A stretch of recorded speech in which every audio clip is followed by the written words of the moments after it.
durchgesetzt und zugleich eben dadurch in die höchste Verbindlichkeit.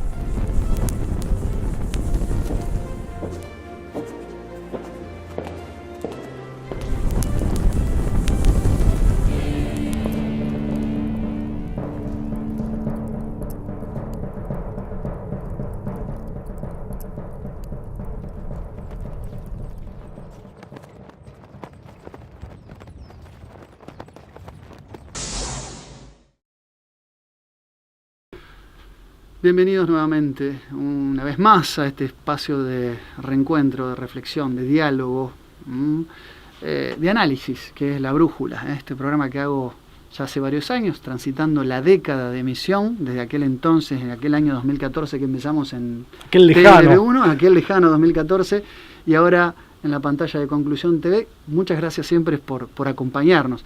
Si te gusta este programa, dale like, suscríbete a nuestras redes y acompañanos. Siempre con tu comentario contamos con tu opinión y con tu participación. Pablo Davoli, lo presento. ¿Cómo te va, Lucas? ¿Qué decís?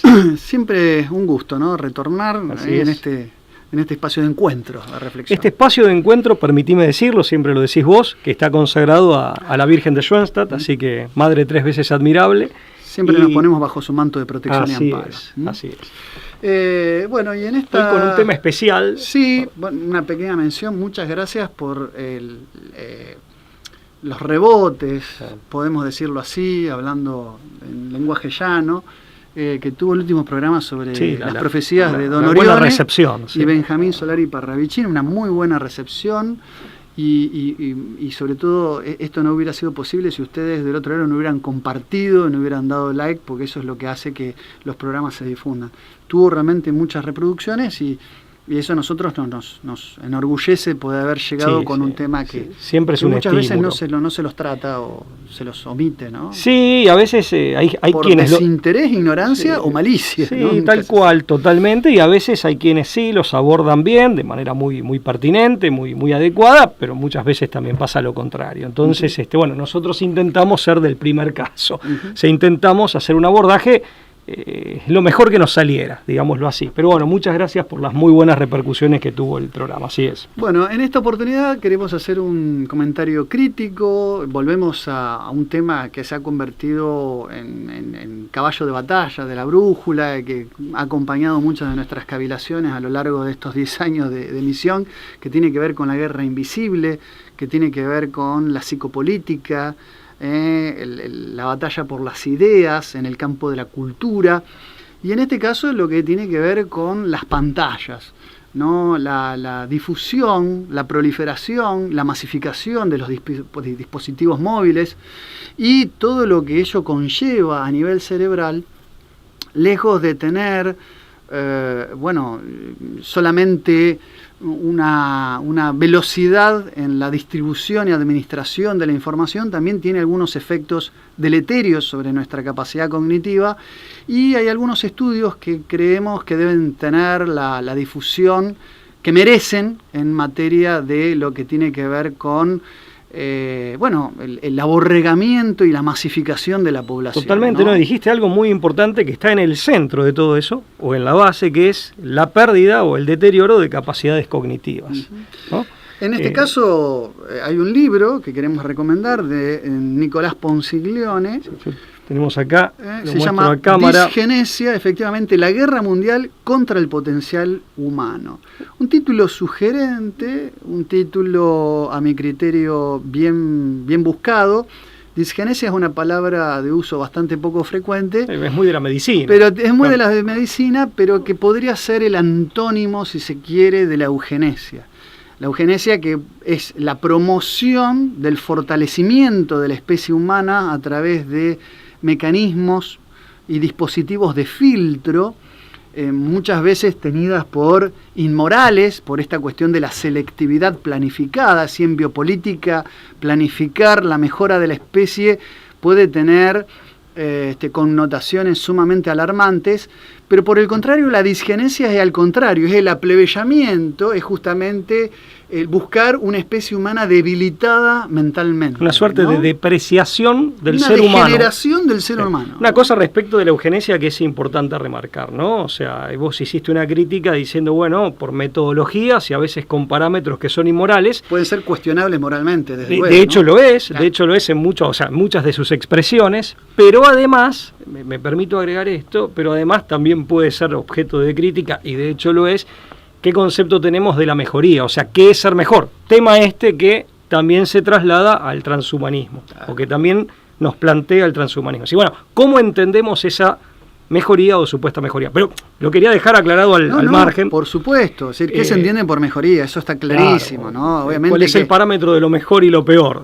Claro. Exactamente, no. En ese sentido hay generalmente mucho de... plagado de reduccionismos biologicistas, Totalmente. Simplificaciones de lo que por el ser humano entendemos, ¿no? Totalmente. Bueno, la disgenesia, bueno, este libro... Pero una cosa, perdón Lucas, no. una cosa importante, creo que lo más llamativo y lo más destacable, y vos lo dejaste bien insinuado, es que él utiliza lo de disgenesia, la expresión, ya no tanto como un fenómeno biológico o un fenómeno que puede estudiar la medicina, sino como un concepto político, es decir, como una disgenesia ingenierizada. Yo creo que esto es la novedad de ese libro. De este libro, yo lo entrevisté a Nicolás Ponciglione en mi canal Diálogos en la Víspera, que lo uso con muy poca frecuencia por falta de tiempo. Sí. Hice una entrevista muy cortita, pero creo que muy rica, donde él se explaya al respecto. Yo creo que lo interesante es esto, él toma el concepto de la medicina y lo convierte, o nos ofrece una mirada política del concepto. Por eso yo hablé de biopolítica, ¿no? Efectivamente. Porque en el fondo hay una biopolítica. Efectivamente. De hecho, si vos pensás en el subtítulo Guerra Mundial contra el Potencial Humano, explica lo que por disgenesia en el fondo... Está hecho a propósito.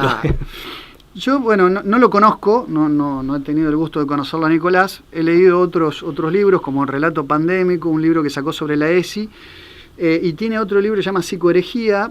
Es un autor que, más allá de algunas cuestiones que se le pueden criticar a nivel de que tiene algunos agiotismos o algunas galimatías o especulaciones en algunos cuestiones relativos a analogías que utiliza, me parece que ahí hay un capítulo flojo en revisionismo histórico a la hora de hacer comparaciones.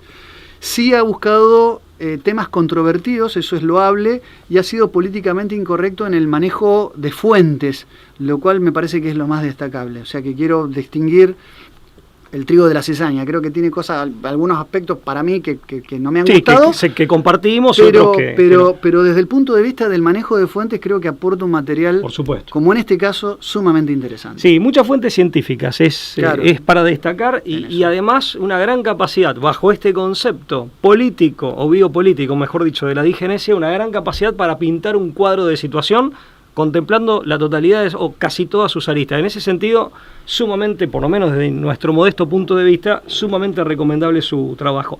Y aprovechamos para mandarle un saludo a él y a la persona a través de la cual conseguí el libro, que es Carlitos Bukovac, el cazador del libro. Un gran amigo, que también le mandamos un saludo. Se ha convertido en nuestro gran proveedor de material, de bibliografía que llegamos a adquirirla a través de sus recomendado servicios. El cazador del libro, síganlo en las redes porque además produce contenidos, hace entrevistas, tiene un canal de YouTube y tiene un material que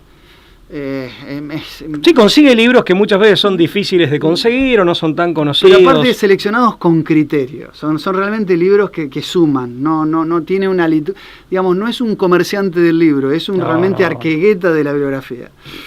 Así que le mandamos un saludo también a Carlos Bukovac.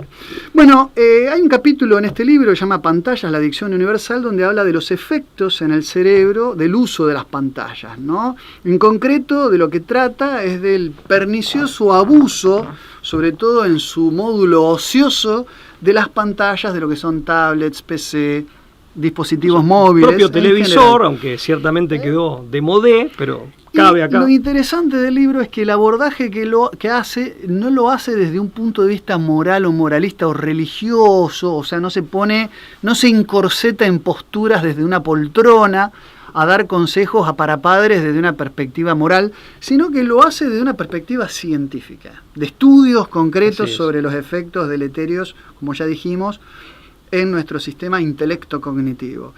Y habla de una ciberparadoja. así le llama. Hay como un punto de partida. Hablando del pantallismo, ¿no? Claro, del pantallismo. Que él, es interesante esto del pantallismo. Y es muy cuidadoso porque le llama pantallismo a ese fenómeno de abuso, es decir, de uso compulsivo, de uso exagerado de las pantallas. Y al mismo tiempo, sobre todo, focalizan el uso recreativo o de ocio, y yo me permito aclarar, de un ocio que no es creativo. Entonces, que puede ser recreativo, pero no creativo. Exactamente. Entonces, focaliza mucho en este fenómeno, ¿no? En particular. Absolutamente. Sí, bueno, esa ciberparadoja es la idea de que lo que asistimos, esta es la tesis que presenta y después la desarrolla y la justifica, a mi criterio, de manera muy exitosa, es que tenemos dispositivos cada vez más inteligentes para usuarios cada vez más idiotas. Ese es el punto de partida que después viene a justificar. Y parte del comentario, entusiasta, de un punto de partida muy entusiasta que se inaugura allá por el año 2000 con la publicación de un libro en coautoría de 2 autores que son William Strauss y Neil Howe en el año 2000, que se llama Millennials Rising. Sí. The Next Great Generation, o sea, la próxima gran generación. Un triunfalismo. Donde habla de que los nacidos a partir de 1981 y 1982, y gracias a Dios nosotros estaríamos excluidos de ese encuadre generacional. Y lo que hace notar que estamos excluidos, te lo iba a decir antes, sí, es que ahora, es la presbicia. En 2014 no hacíamos esto, como estás haciendo vos, estoy haciendo yo. Claro, es decir, los nacidos luego de 1982 son inteligentes, ambiciosos, optimistas y con un gran dominio de las nuevas tecnologías. Dechados de virtudes y cualidades. Estos autores lo que tenían era ese espíritu que vaticinaba un futuro de personas con una inclinación a la tecnología que iban a marcar un antes y un después en el mundo del conocimiento. Se gestaba lo que era la sociedad del conocimiento y la sociedad de la información. Claro, pero aparte de esto, desde Daniel Bell, totalmente. Es decir, todos esos autores que hablaban de la sociedad del conocimiento. Con un exitismo y un triunfalismo. Claro, Peter Drucker, la nueva generación de los gerentes, ¿no? El gerenciamiento, el management. Se vislumbraba un futuro donde había una tecnocracia de un nuevo intelectualismo basado en el conocimiento y la información sobre la base de las TICs, las tecnologías de información y comunicación. Una de las cosas buenas de venirse viejo es que uno logra capitalizar a lo largo de los años y puede ver un montón de estos discursos triunfalistas, exitistas que terminan en fracaso o que nunca se materializan. Entonces ya quedás como curado de espanto, ¿no? Apenas 9 años después de la publicación de aquel libro sobre los millennials, Mark Dauerlein, en el año 2009, publicó un libro titulado The Dumbest Generation, o sea, un título casi contrario, que hablaba como si fuera la generación más idiota, donde rebatía con cifras, esto es lo interesante, todo lo que aquellos apologetas digitales habían vaticinado casi una década antes. Y al poco tiempo, para completar esto, Michael Desmourguet hace lo propio con un libro titulado que se llama La fábrica de cretinos digitales. Un libro muy interesante donde desmonta algo que se había también repetido ad nauseam, que era la idea de los nativos digitales. Es decir, no existe el nativo digital, así como una suerte de innatismo respecto de la tecnología, donde los bebés nacen con inclinaciones, digamos, propensas a la tecnología. O sea, es que desmonta este mito, ¿no? Lo hace trizas. El doctor Guillermo Celoria, a quien quiero recordar especialmente porque creo que falleció, creo que la semana pasada o la anterior, médico de Rosario con una trayectoria muy importante en Estados Unidos y después en Argentina, así que también nuestro recuerdo al doctor. Con el cual encabezaste un congreso de neurociencias. Sí, yo no lo encabecé, colaboré. Perdón, pensé que habías pero tenido... sí, colaboré con él y con el ingeniero... éramos varios, era un grupo grande de gente que hicimos ese congreso de antropología, el ingeniero Crébola, quería mencionarlo. Fue para conmemorar a Ramón y Cajal, ¿no? El padre de las neurociencias. El padre, efectivamente. Entonces, sí, de la neurología y finalmente padre de las el antecesor de las neurociencias. Se hizo en la Asociación Médica, ya hace varios años.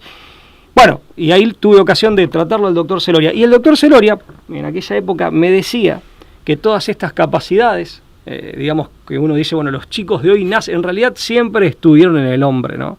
O sea, desde que el hombre es hombre, por usar nunca mejor usada la expresión aquí, esas capacidades estaban, solamente que al no estar los dispositivos tecnológicos disponibles, en definitiva eran capacidades que estaban como dormidas, me permito decirlo de esa manera, o sea, pero en definitiva estaban. O sea, no es que nacen con capacidades nuevas, las capacidades siempre estuvieron, claro, a nivel cerebral, neurológico, en todo caso, bueno, sí, en el entorno tecnológico de nuestra época se encuentran con objetos que las estimulan y permiten su desarrollo. Bueno, y de paso hacemos el recuerdo al doctor Celoria. Sí, un homenaje a él, ¿no? Bueno, ¿por qué no existen los nativos digitales? Por un lado, dice el autor, Ponsiglione, por un lado porque, basado en estos estudios, por un lado porque, a ver, la tecnología, por la lógica del consumo, se ha vuelto a prueba de tontos. Es decir, la lógica del plug and play ha hecho que las tecnologías justamente tengan una interfaz donde cada vez se requieren menos conocimientos previos para poder dominarla. Es decir, la tecnología se ha ayornado para hacerla más maleable, para que sea facilitar su uso. Exactamente, su es decir, tecnologías con justamente por su por su desarrollo se hacen cada vez más intuitivas a la hora de poder manejarlas. También porque su simplicidad tecnológica adopta un diseño persuasivo para tratar de perpetuarnos en su consumo y en su uso. Es lo que le genera a las corporaciones que están detrás las mayores ganancias, ya sea en publicidad o en la compra de nuevas tecnologías con estas facilidades, ¿no? Lucas, una cosa que me permito agregar, que Ponsiglione es claro al respecto. No se trata simplemente de que el producto sea atractivo, claro, sino que, o de que pretenda captar tu atención, sino que se trata abiertamente de generar una suerte de adicción. Claro, o sea, en esto el autor es claro también. De hecho, las formas en que las redes sociales y los contenidos podemos navegar sobre está, digamos, científicamente elaborado para generar una aceleración en los ciclos dopaminérgicos, de generar un placer a la hora de navegar por los contenidos. Esos mecanismos compensatorios acelerados artificialmente del cerebro. Che, digo, respecto de videojuegos, en la página 131, sí. ¿Me permitís la cita textual? Dice, respecto de los videojuegos, dice, por su parte están diseñados de fábrica para que a los niños se les dilaten las pupilas, les suba la presión arterial, les aumenten los niveles de azúcar en sangre y se descargue un mega chorro de dopamina en el cerebro, porque es así como los enganchan al consumo permanente. Bueno, a eso me refería con aceleración de los ciclos dopaminérgicos, es decir, es estimular, la dopamina es el neurotransmisor del placer, por así decirlo, simplificando, y están diseñados adrede para esa estimulación, ¿no? Una cosa que me permito agregar, y de paso hago un anuncio, estoy muy disruptivo, perdón. No, pero está bien, estamos charlando con total... Como se viene la segunda edición, les pido que nos den algunos meses, ampliada, profundizada, extendida y ampliada, de La Guerra Invisible, a pedido de muchos de ustedes, repasando La Guerra Invisible. Mirá que ese anuncio nos compromete. No, bueno, pero es una forma también de autocomprometerse. Claro. Repasando este modesto texto que escribimos en coautoría en 2016, ahí poníamos ya que, según muchos estudios que están citados en el libro, la televisión, se había demostrado que la televisión, la caja boba, efectivamente, amén de generar un desplazamiento de la actividad cerebral, hacia el cerebro límbico, el sistema límbico o cerebro reptiliano, categoría del doctor MacLean, el cerebro triuno, ¿no? Efectivamente, también genera una suerte de sobreestimulación en todo lo que tenga que ver con lo instintivo y con lo emocional, y de esa manera, operando ahora sí en la parte derecha del cerebro, de esa manera genera también una suerte de explosión de opiáceos naturales. Eso lo habíamos... Sí. Cuando Merton habla de la disfunción narcotizante de los más media, lo utilizaba a lo mejor como una analogía, es como si fuera un narcótico. Pero hoy los estudios más actuales confirman que no es una mera metáfora, Claro, una figuración, es real. sino que los centros de placer que se activan son los mismos que en la de un drogadependiente, de una persona que sufre adicciones con drogas químicas. Sí, ¿no? totalmente. Y esto, imagínense, estamos hablando de la televisión tal como se la conoce hace más de 60 años. Imagínense con estos modernos dispositivos.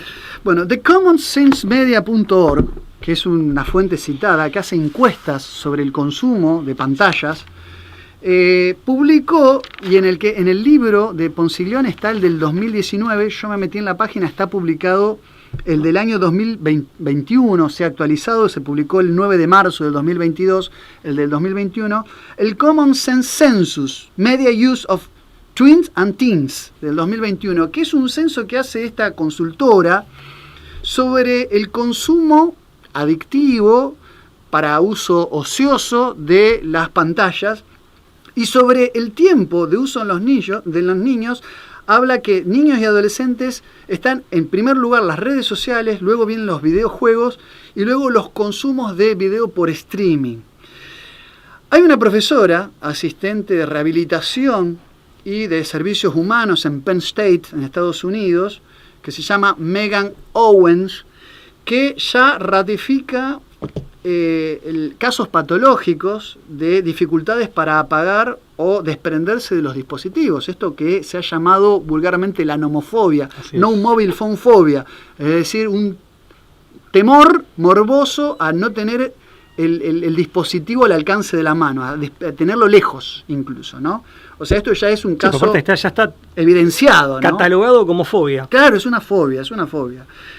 Y después hay un estudio publicado por el Departamento de Marketing de Microsoft en Canadá que demostró que la capacidad de los seres humanos para prestar atención y concentración viene cayendo de manera ininterrumpida durante los últimos 16 años.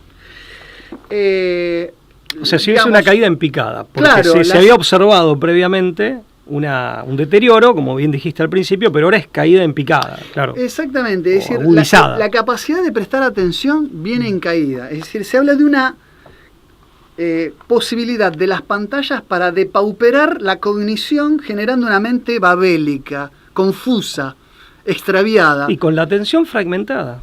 Exactamente, multitasking, parcializada. Cosa, ¿no?, que Adorno... Fractal. Theo Adorno, Escuela de Frankfurt, o sea... Bueno, ya había dicho en los años 50, al hablar del impacto de la televisión en la cultura de masas, y la televisión como un elemento de la cultura de masas, la capacidad de la televisión de los años 50 para fragmentar la atención.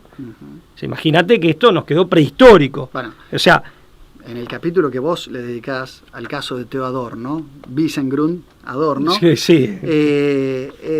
No es que él, por su capacidad que la tenía, siendo como musicólogo, como sociólogo, no solamente por su capacidad de leer los acontecimientos sociotecnológicos del momento, sino por ser un promotor ingenieril. Claro, porque nosotros sostenemos la tesis, efectivamente, está bien la aclaración, nosotros sostenemos la tesis de que son parte del problema. Claro. O sea, los frankfurtianos en general son parte del problema. No a denunciar, sino a promover y a instalar, ¿no?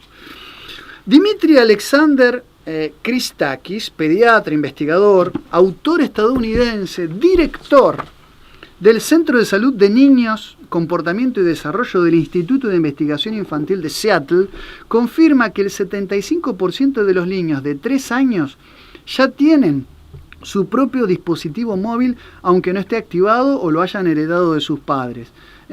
Se habla de una especie de precocidad en la introducción de la tecnología. Por eso esto de los nativos digitales es una tontera. Al contrario, tienen problemas esos, son propensos a la falta, a tener déficit desatencionales luego, ¿no?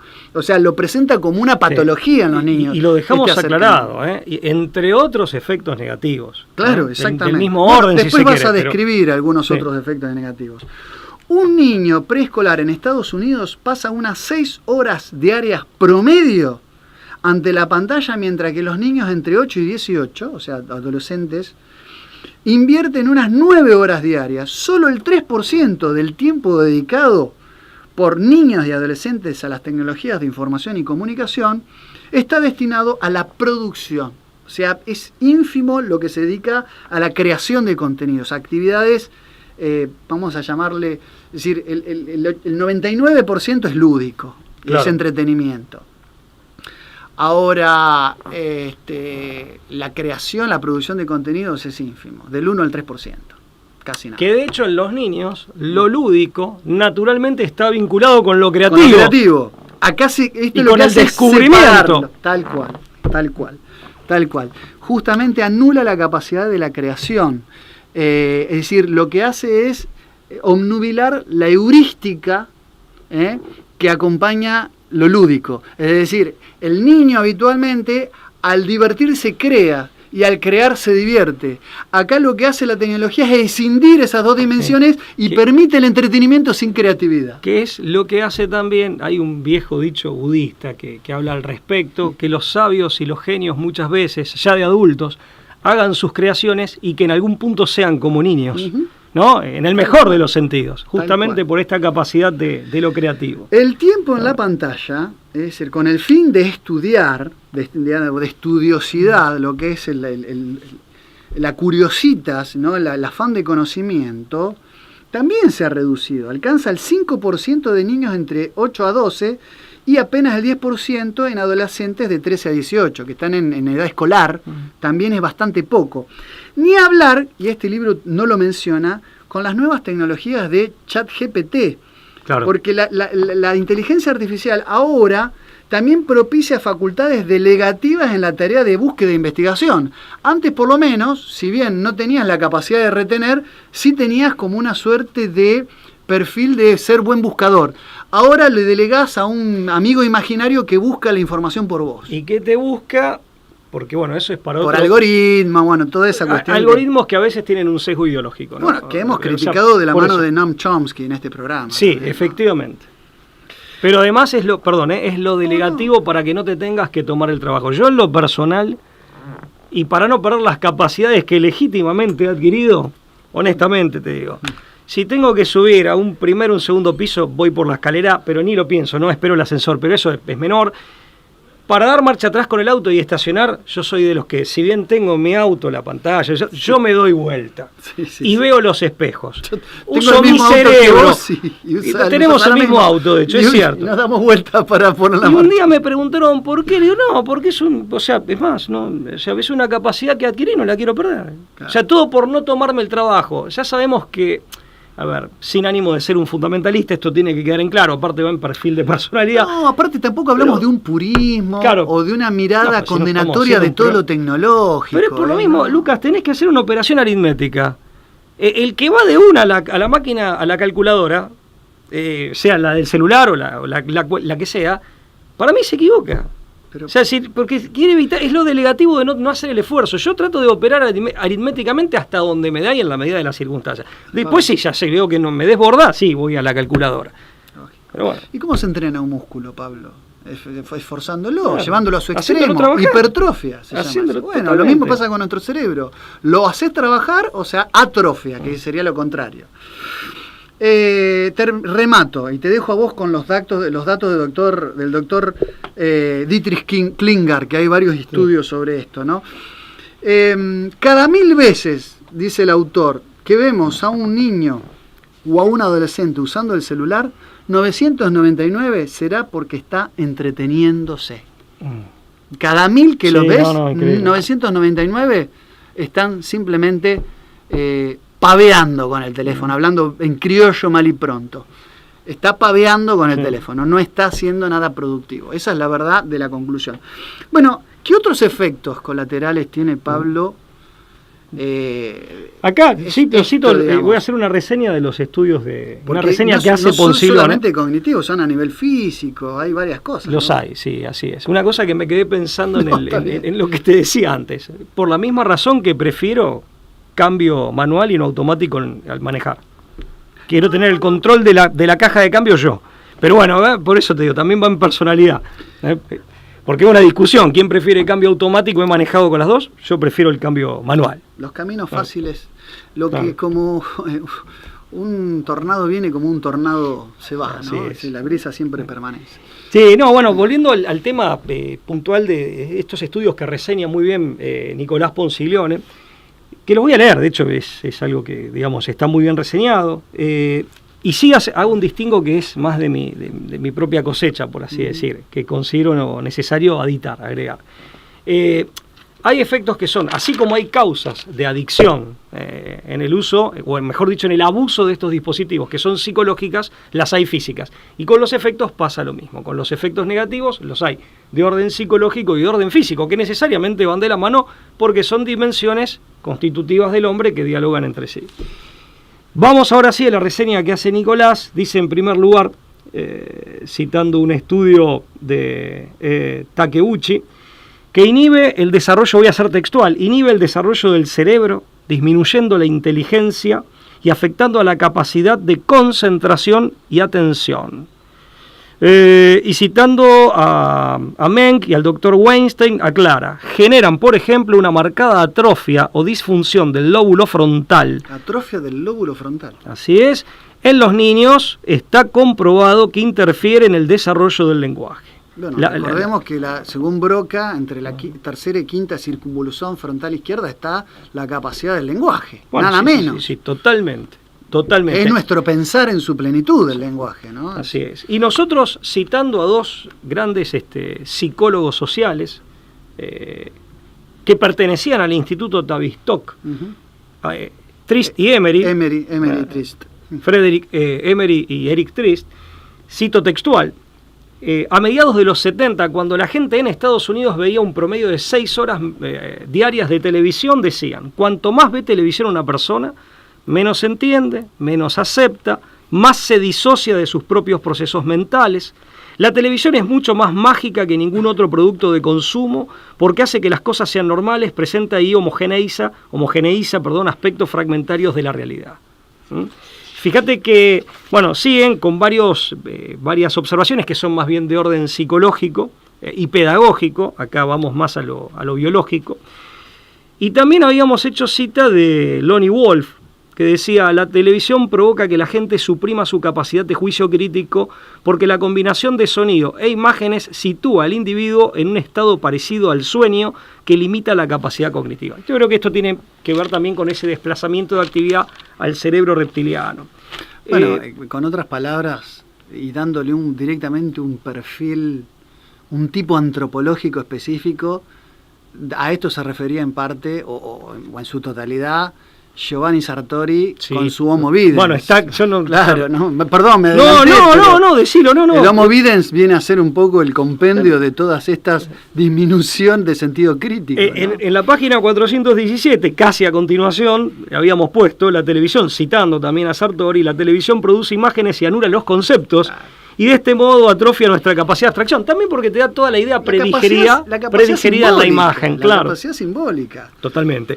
Queda todo masticado la imagen, ¿no? Sí, nobleza obliga, así como también hay que remitirse a la obra de Sartori, Videopolítica, Homo Videns, es bueno remitirse para profundizar en estos, y nosotros lo hacemos en nuestra obra, que referenciamos con citas bibliográficas, para profundizar en estos temas. También el que los ha tratado muy bien, es Daniel Stulin, en El Club de los Inmortales, uno de sus libros, y el Instituto Tavistock, otro de sus muchos libros, ¿no? Esto también para aquel que quiera profundizar y quiera hurgar en su biblioteca o en alguna librería. Bueno, sigo con la reseña que hace Nicolás.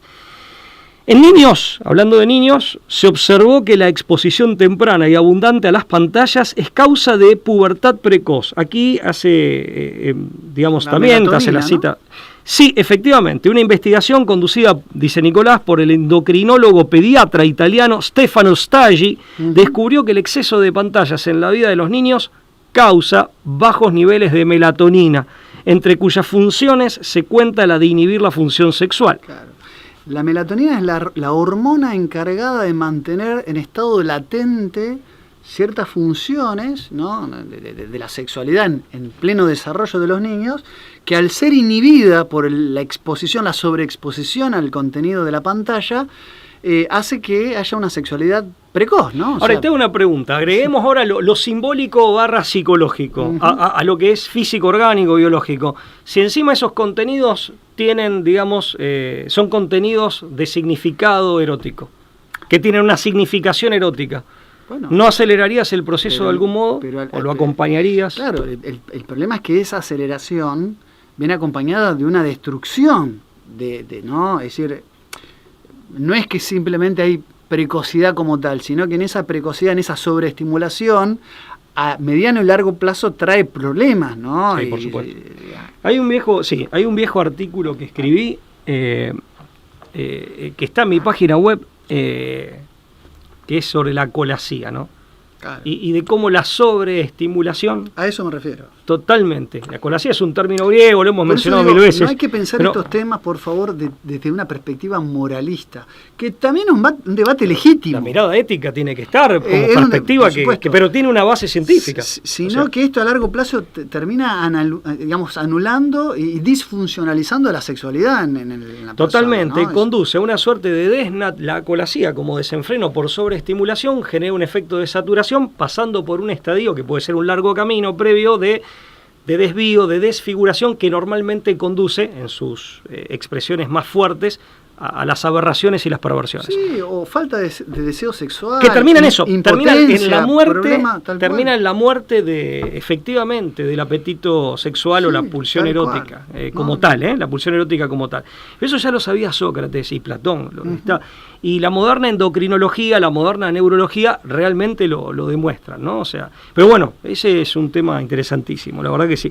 El tercero, acá Nicolás Ponciglione cita un estudio nuevamente de Weinstein, dice, genera adicción con todos los problemas que de ellos se derivan. Esto prepara las condiciones cerebrales y conductuales para el futuro acceso a otros tipos de adicción, como al alcohol, las drogas, etcétera. Es decir, que acondicionan el cerebro para que más tarde sea propenso a quedar atrapado en las demás adicciones.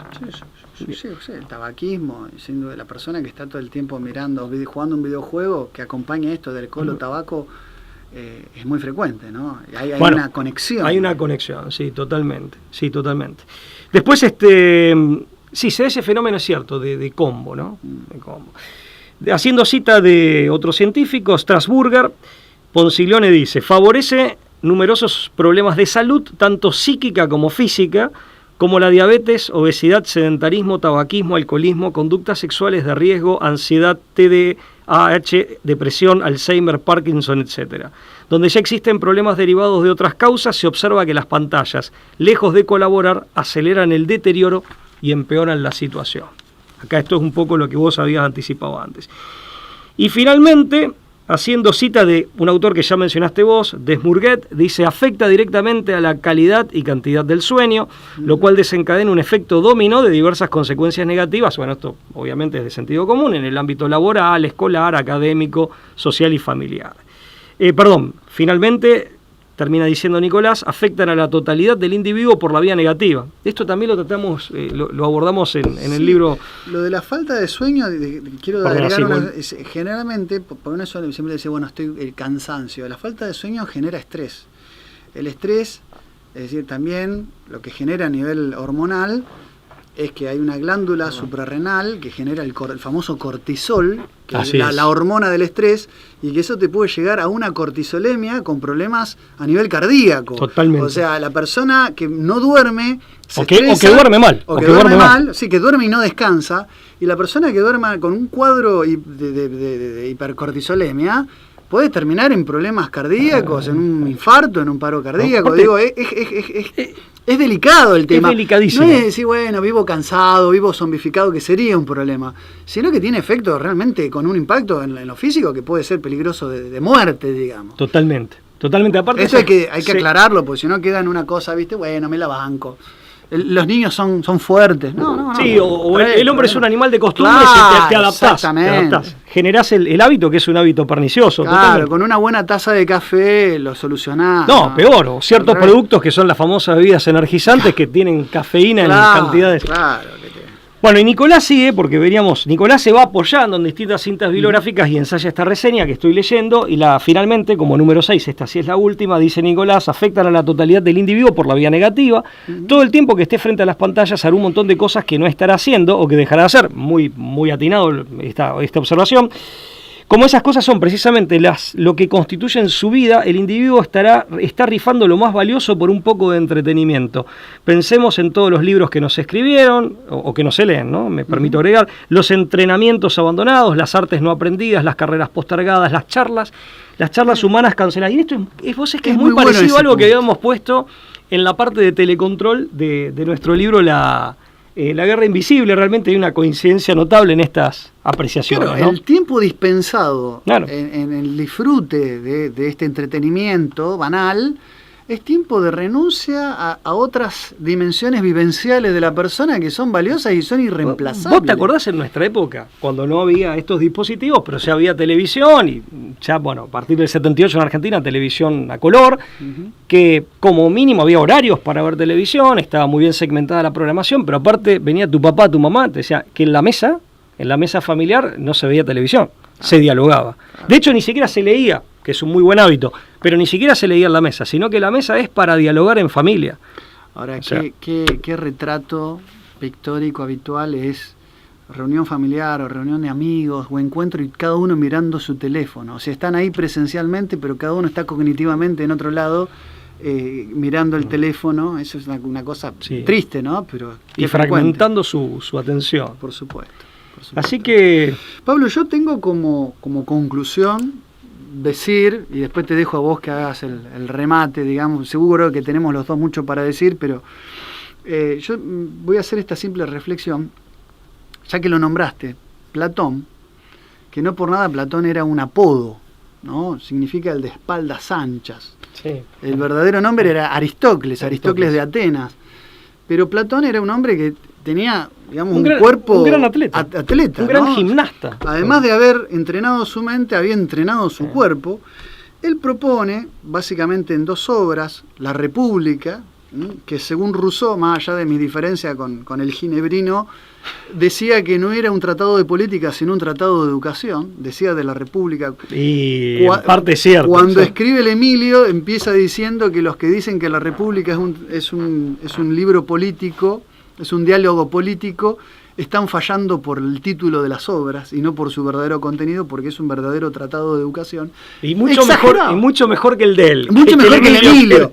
Pero bueno, por lo menos Rousseau lo concebía así. Que es más que político. La República es más que... Es mucho más que político. Que un libro de política. En la República y en las leyes, obra esta, que la última, entiendo que inconclusa, porque no la terminó de escribir, él hablaba de la educación y hablaba del gimnón, de ahí viene la palabra gimnasia, que significa desnudez en griego literalmente, que tenía que ver, o sea, en sus tratados de educación, Platón proponía la idea del gineceo, es decir, que solo 5 años los padres debían dedicarse a esa formación temprana de los niños, pero después los niños debían ir a un centro donde pasaban a la etapa lideradas por los paidogogi, de ahí viene los pedagogos debían hacerse cargo, donde aprendían estas 2 primeras grandes disciplinas, que eran la música y la gimnástica. Porque para Platón lo que había que hacer al principio de todo era moldear el carácter y el cuerpo, no como cosas separadas, pero sino como cosas distinguibles, pero que confluían en lo mismo. Y una cosa importante. La música entrenaba el espíritu y la gimnástica entrenaba y fortalecía el cuerpo. Las tecnologías, es decir, en la música estaría la creatividad, el disfrute, era como elevar el paladar. No, y aparte el desarrollo de las pasiones nobles. Porque las pasiones tienen un principio noble. Una cosa importante, Lucas, y jamás... porque seguramente va a encajar con lo que vas a rematar, y quiero agregarlo para... No, que la tecnología hace diametralmente lo contrario, del desarrollo del cuerpo y de los... Totalmente. Y no, pero aparte lo racional venía como una floración posterior, que acá también queda anulado con esto que veníamos diciendo. Pero además, para Platón, el educando, el niño, que es el paidos, nunca era objeto. Nunca era objeto pasivo. En el sentido, vos dijiste bien moldear, pero con esta aclaración necesaria. No, pero como el que riega claro. un vegetal, digamos, que le es ayuda. propiciar los desarrollos propios que trae consigo para que sea, como dice en un chiste de Mafalda, se dice, la mejor versión de sí mismo. O sea, y esto también te reduce a vos a producto y objeto. Por eso el uso tiene que ser, sin caer en ningún fundamentalismo, el uso tiene que ser siempre moderadísimo. Todo lo contrario a la tecnocracia, al mercantilismo, al producto de consumo que está detrás de esta sobreexposición a la pantalla. Qué Pablo, bueno que lo hayas traído a Platón. Que te dejo Platón, sí, yo sé que vos tenés una predilección por ese autor. Lo ¿no? quiero a Aristóteles, lo quiero a Santo Tomás de Aquino, pero Platón es superior. A mí es un autor que me... Bueno, todos tenemos esos autores que nos motivan y nos despiertan. Pablo, te dejo la síntesis, si querés, final. No, por favor, es una respuesta. No, si no nace espontáneamente es una... No, me parece que estamos en tiempo, aparte ya con tu referencia a Platón, que fuera de broma la celebro. No, digo que ya los griegos pensaban en esta necesidad, ¿no? Totalmente. De educar el espíritu y porque el cuerpo. Creo que hay que volver a las fuentes. Aparte, no hay que andar contraponiendo autores que tienen mucho más de coincidencia que de disidencia. Esto también lo quiero decir. Simplemente esto, que es simplemente un agregadito a esto tan bueno que dijiste vos. Si no me recuerdo, en los artículos 2 capítulos, me salió el abogado, en los capítulos 2 y 3 del libro Autopsia de la Democracia, de ese psicólogo y politólogo que fue Stan Popescu, rumano-argentino, se habla de el sentido... Tengo dos, yo a falta de uno. Muy bueno, muy bien. No, digo, haz lo que digo y no lo que hago. Pero eso por trabajo, eso por sí, trabajo. Sí, claro. Trato de desprenderme demasiado, ¿no? En ese libro, Autopsia de la Democracia, si no mal recuerdo, capítulo 2, capítulo 3, Stan Popescu nos recuerda cómo era la paideia griega, no solo su importancia política, sino su importancia para la cultura y para cada una de las personas. ¿En qué consistía esa paideia griega? Y lo quiero dejar orientada siempre al autoconocimiento, el autodominio, el autogobierno, que es la verdadera libertad, todo orientado a la virtud y finalmente verdad, bien y belleza. Pero como es un psicólogo y al mismo tiempo un politólogo, lo describe tan espectacularmente bien que uno ahí puede dimensionar. Entonces, al momento de educar a nuestros hijos, tal vez sería bueno volver a beber en esas fuentes, sí, después usamos los dispositivos, usamos auto, no andamos a caballo, aunque tampoco estaría mal. Pero no estamos promoviendo la demonización de lo tecnológico, sino la mesura, la prudencia y que lo vivencial sea lo prioritario, ¿no? Es decir, no dejar de vivir para estar detrás de la tecnología. Gracias, como siempre, por acompañarnos. Si te gustan nuestros contenidos, te invitamos a compartirlos.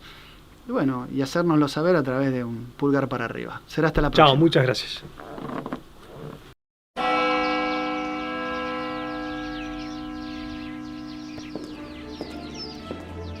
Freiheitsgesetz und zugleich eben dadurch in die höchste Verbindlichkeit.